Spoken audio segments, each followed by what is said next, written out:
The information contained in this podcast is for general information purposes and does not constitute investment advice.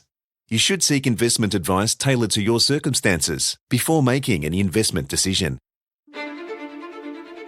This is In the Know, a monthly investment podcast brought to you by Magellan Asset Management. We're pretty excited about this opportunity. We've talked about it a lot to our investors. Right now, when we look at our pipeline, we have nearly 9,000 megawatts of new data center load in our pipeline. We've already had 3 contracts with data centers signed. And so I think about how do we demonstrate to our investors that we're continuing to make progress in executing on that? Because recently there's been some questions around how real that is. From our perspective, it's very real. And the opportunity is not only just in one state, we're seeing this interest across all of our states in terms of where are they wanting to locate.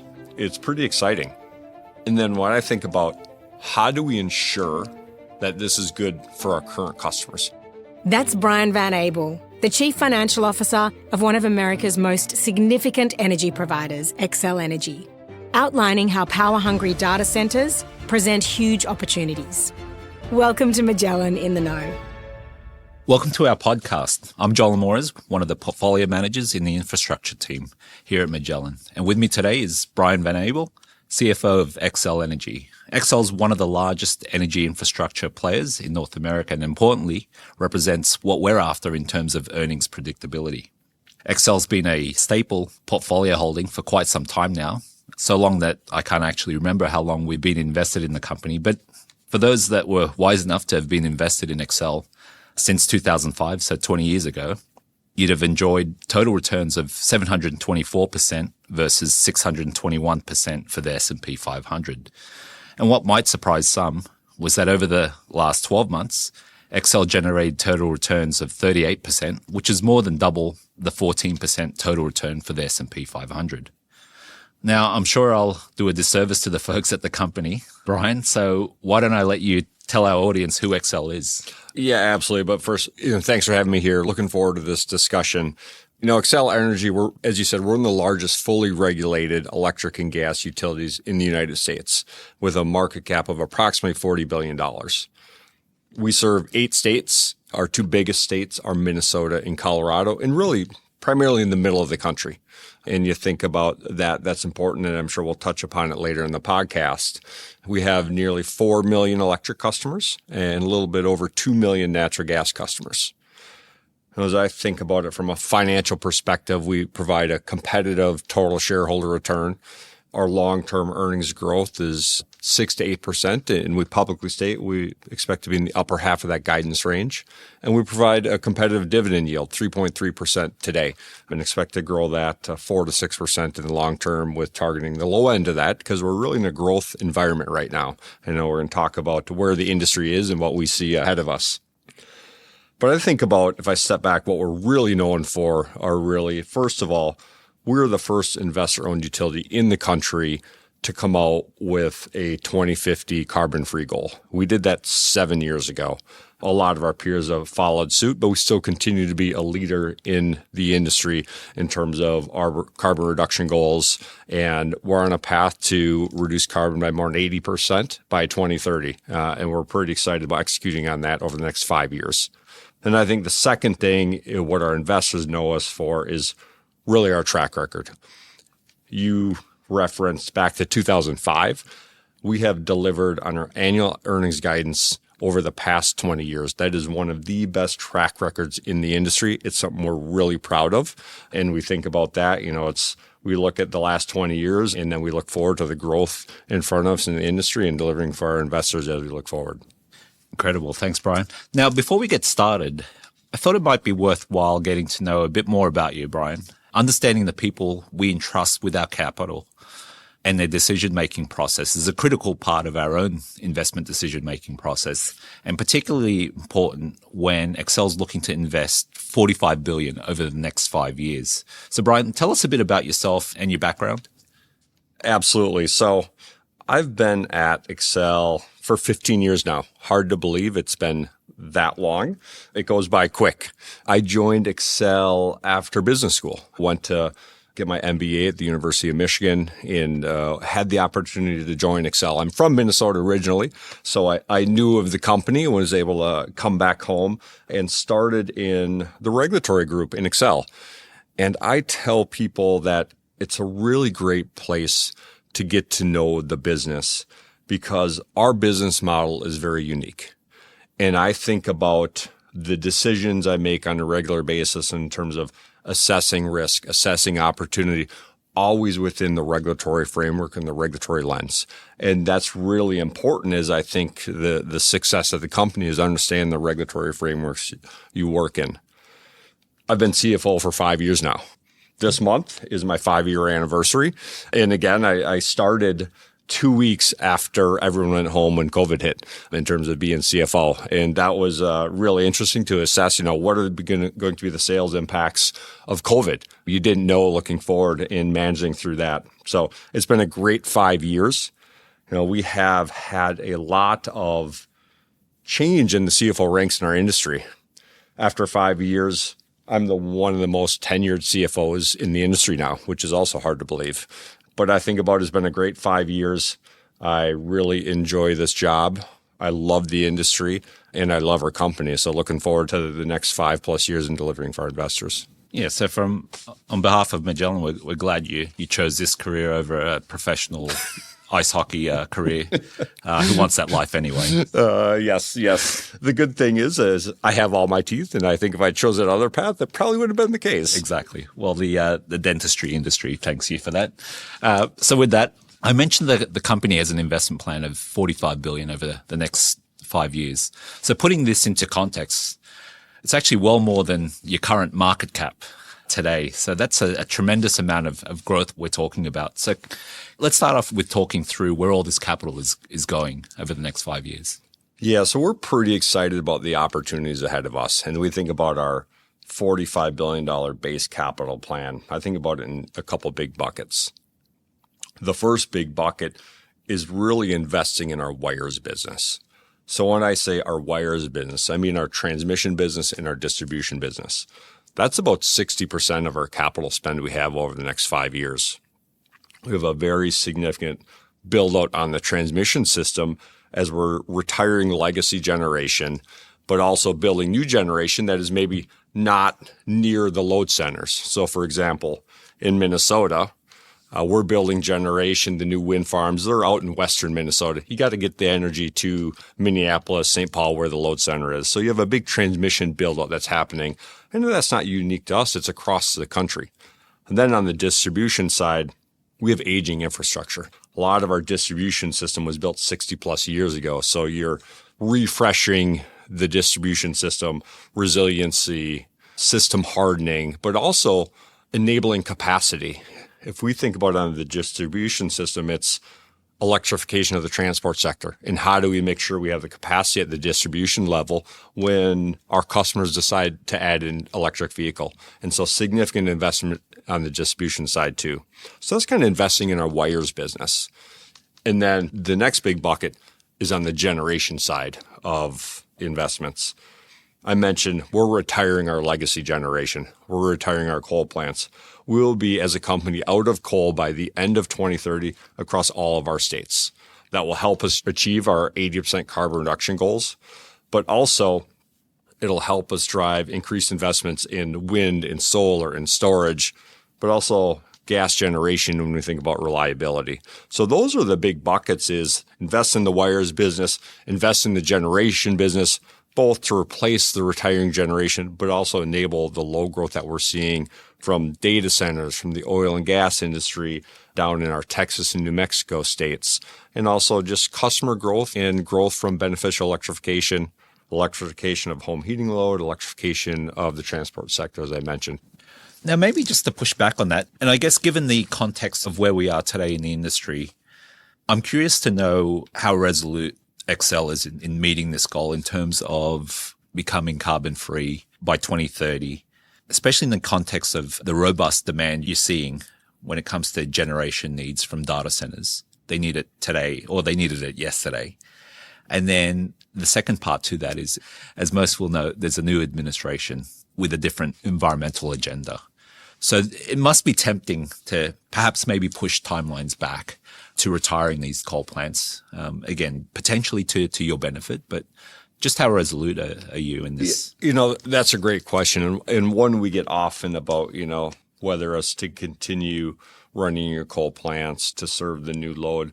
But really, we've set out this strategy about a decade ago when we launched Steel for Fuel. And what that means is we can build renewables, displace the commodity cost of fuel, and save our customers money.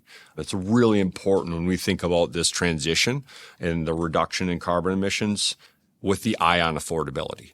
And when we look at all in, we continue to make this transition and maintain affordability.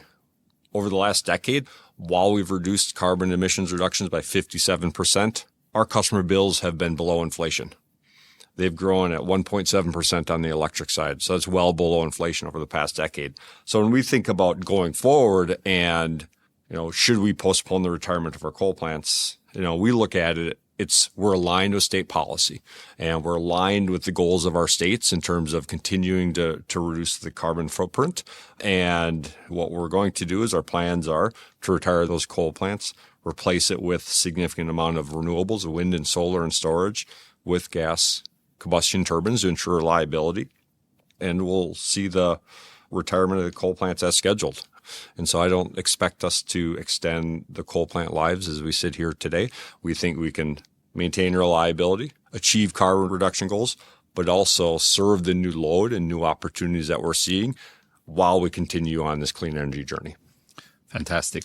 Now, affordability is important, and we'll touch on that later, but perhaps if we can, go further along those lines in terms of the generation needs, we'll talk about data centers. So it's all the rage. Fair to say that Xcel and its investors are major beneficiaries. Can you give us a sense as to the opportunity set and how durable this growth is for Xcel?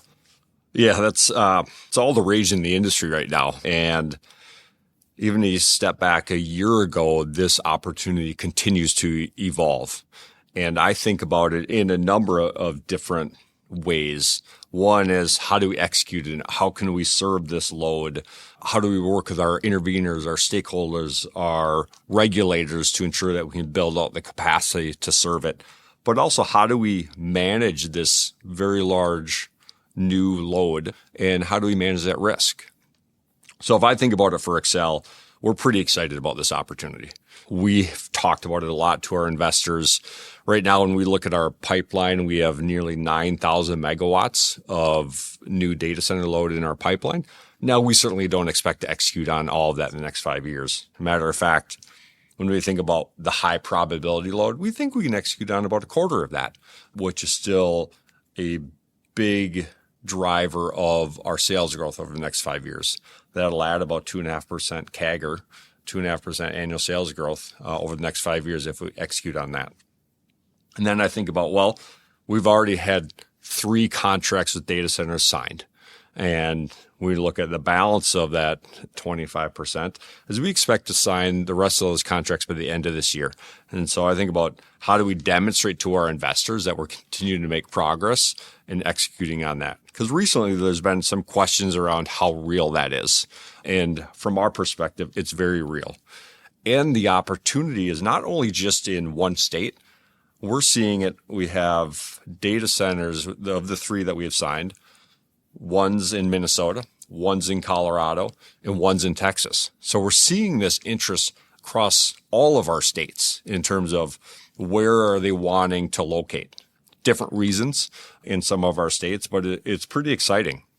And then when I think about, how do we ensure that this is good for our current customers? And that's one of our key principles is, if we're going to bring a data center on, and you're talking about 500 megawatts, some of these data centers are looking for a gigawatt of load. That's an incredible amount of electricity and a lot of infrastructure that we need to build for them. And so we're only going to bring forward a contract if it demonstrates that our other customers are better off. And when we think about the amount of revenue that will bring in and help offset all the investments we need to make. So it's pretty exciting when I think about it from, how can it maintain long-term affordability when you have these contracts structured right? How do we help to drive economic development in our states?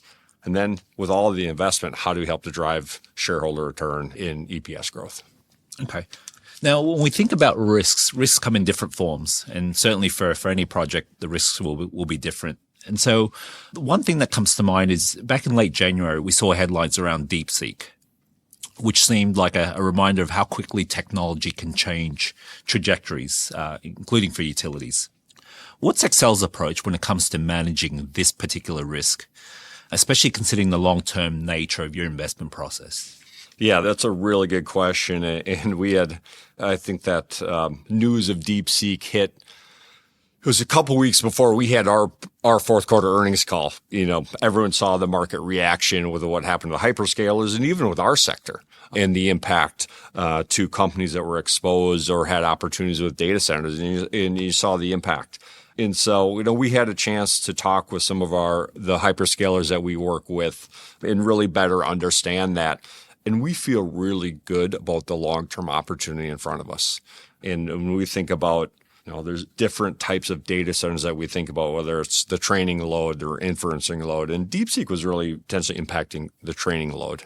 And when we look at really where we expect a lot of this long-term load growth to come is on the inferencing load as we think about the broad adoption of some of these ChatGPT-like models.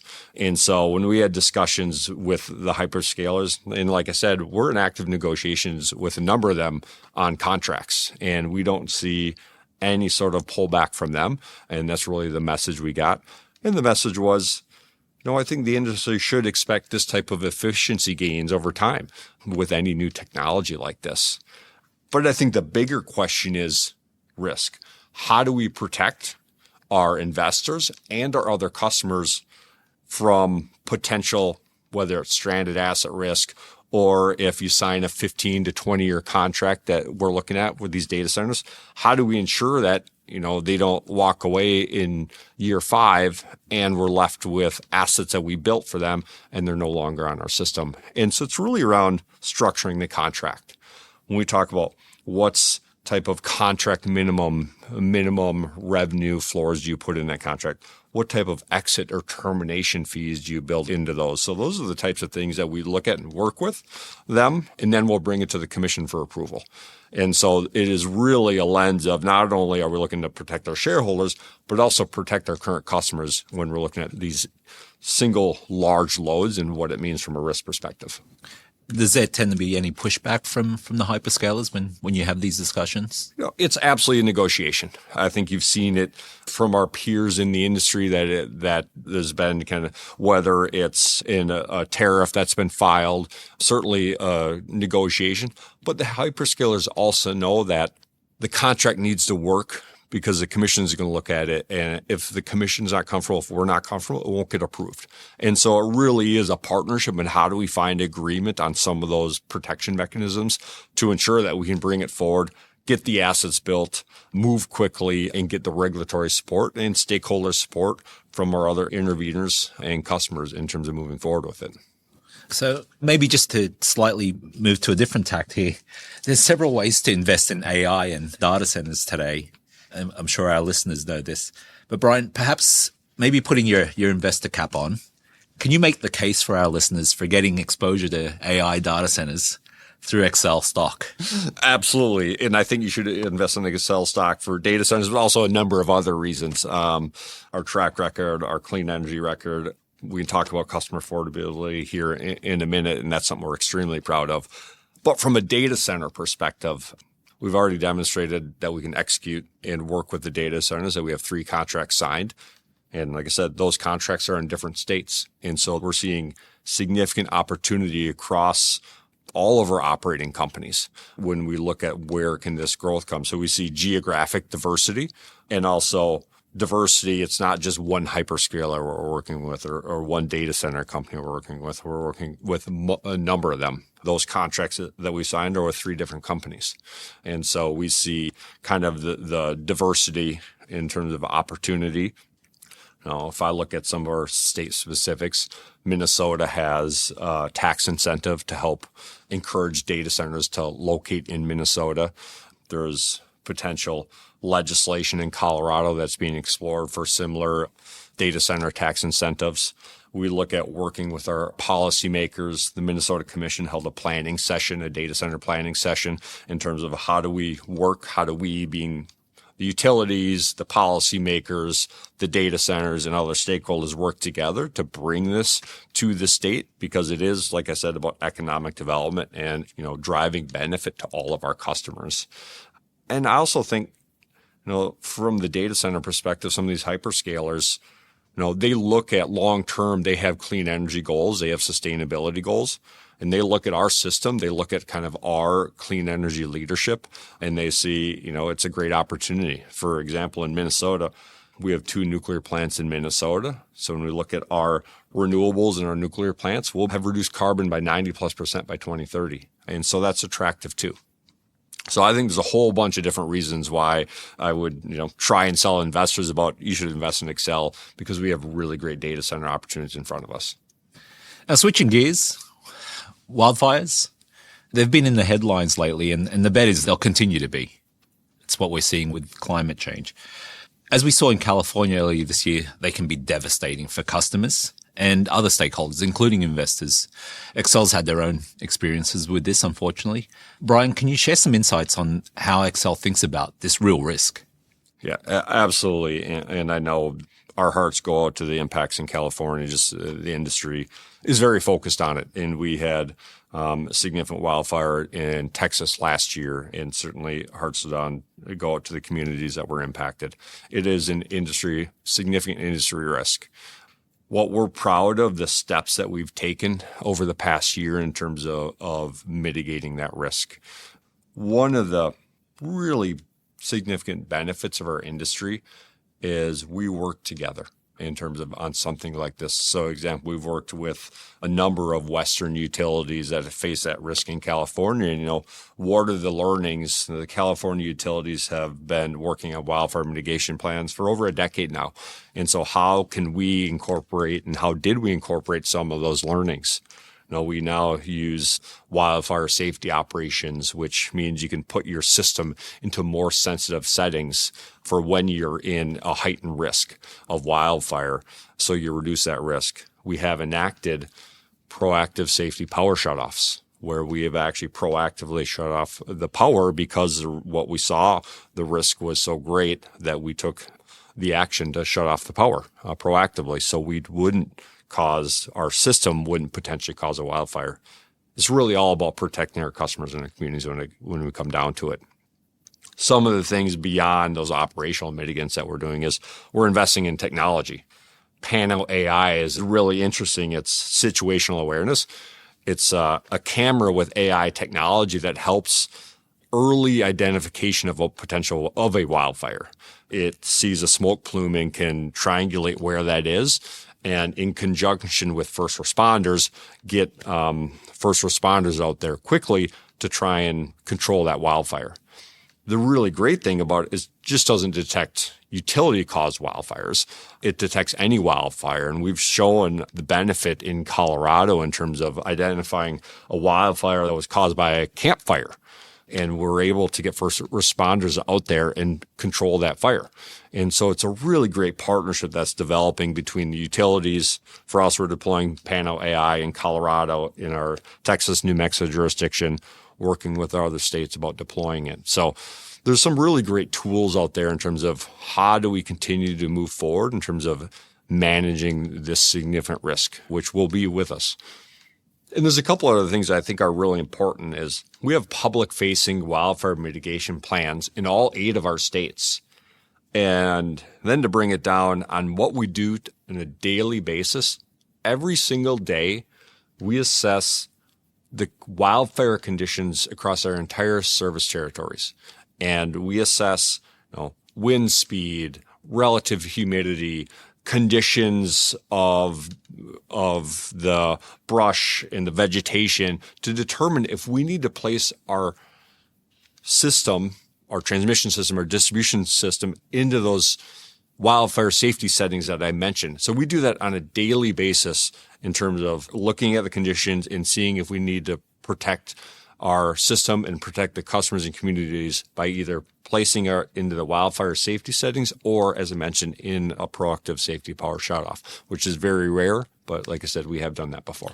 So I assume with AI, every day is an extra data point. And so your system gets smarter and smarter every day. That's with those Pano AI. We continuing to deploy not only the Pano AI cameras, but also weather stations. Because when you think about you get better weather data, you can make even more informed decisions. We also have a tool, TechnoSilva. It's a wildfire risk modeling in terms of understanding if a potential fire started, what could be the fire spread. So you use AI in terms of understanding the risk and making risk-informed decisions. And we're doing that on a daily basis. Now, lastly, we'd be remiss if we don't ask the regulated utility a question on regulation. Now, customer affordability, as we mentioned earlier, is a perpetual challenge for any utility. And I've no doubt that your own regulators constantly remind you of how important this is. Now, you're obviously advantaged in the fact that, as you mentioned, you've been able to manage bills less than inflation, which is, I think, a credit to your management team. How have you been able to do this particularly over the last 2 years where we've seen inflation really take off? And then how do you manage this going forward, given the amount of investments, again, $45 billion over the next 5 years has to have some sort of pressure on bills? Yeah, that's a really great question and something that we spend a lot of time on. You know, I talked about where we have been over the past 10 years from managing bills on the electric side below inflation. We're also at a great starting point too today. Our bills are 28%. Our customers' bills are 28% below the national average. In Colorado, that's actually 38% below the national average. So really great starting point. But when we think about it, how do we, one, maintain that and how do we mitigate impacts? One of the things that when you compare us maybe to some of our peers is we have a natural competitive advantage. When you look at the wind resources in our backyard, and for the people who have been out to western Minnesota, eastern Dakotas, or the panhandle of Texas, the wind blows a lot. Eastern Colorado, there's a lot of wind out there. So we have a really great wind resources where we can bring on wind generation at a very low cost for our customers. Same on the solar side. Not so much in the Midwest, if you've been in the Midwest, particularly in the winter, but you go down to Colorado, Texas, New Mexico, really great solar resources. So when we think about how we can bring on new generation at a great price point for our customers, that helps with long-term affordability when we're building all this new generation. Second part is, we've spent a lot of time over the past decade focusing on continuous improvement. And we have a program that we rolled out a couple years ago called One Xcel Energy Way, which is really about driving lean processes through the businesses and how do you do waste elimination, process improvements. And that's a journey. That's probably a 10-year journey as we continue to go down that. And we're only in year 3. And so we're excited about that. And how do you transform this kind of overall culture to continue to look for waste elimination and really improve people's lives on a day-to-day basis in our company? So those are a couple things. And I think the third piece is, and you kind of tie it back to the data centers and the growth that we're seeing. Growth can help absorb some of the investments we need to make. $45 billion is a significant investment plan. And we expect we have a pipeline of investments above that, $10+ billion of investments above that. So how do you enable growth, sales growth, more KWH to help spread out those bill impacts in the customer affordability piece? So it's not only controlling costs, making efficient investments, building low-cost generation, but also driving growth, enabling growth. And when we look at that kind of combination, we see that's really the long-term goal of how do we continue to maintain bills at that level of inflation. And so right now we're looking at both sides of the equation because for a long time, our industry didn't have this growth opportunity. You look back, we haven't seen this type of sales growth opportunity probably since the 1980s. And so it's a very different place in the industry where we are when we think about how to execute on that growth.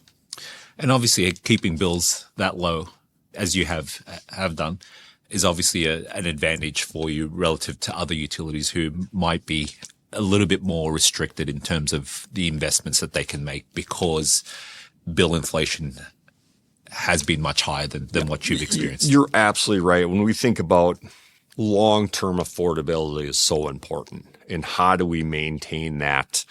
It drives economic development. You can attract businesses with, when you think about we're electrifying the economy, the transport sector. And if you have low bills and people buy an EV and that becomes, a bigger part of their expenses, having low electricity prices is really important and a big focus. So it's long-term win for our customers, long-term win for our shareholders, long-term win for our policymakers when we affordable electricity.